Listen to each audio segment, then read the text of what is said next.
PSM Makassar menghadapi ujian berat jelang laga krusial pekan ke-31 Super League Indonesia musim 2025-2026. Tim berjuluk Juku Eja itu harus menjamu Bayangkara FC tanpa kehadiran langsung supporter di stadion.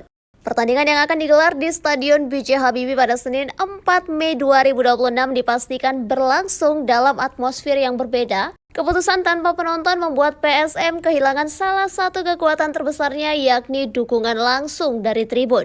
Namun di tengah keterbatasan itu, semangat skuad Juku Eja justru tak surut. Dukungan moral yang diberikan supporter sebelum keberangkatan ke Parepare menjadi suntikan energi tersendiri bagi para pemain. Asisten pelatih PSM Ahmad Amiruddin mengakui kondisi timnya belum sepenuhnya ideal. Beberapa pemain masih dalam tahap pemulihan cedera, sementara lainnya belum bergabung secara penuh dalam sesi latihan. Meski demikian, ia memastikan tim pelatih tetap percaya pada seluruh pemain yang tersedia. Situasi ini membuat rotasi pemain menjadi kunci. Kedalaman skuad akan diuji saat menghadapi lawan dengan karakter permainan cepat seperti Bayangkara FC.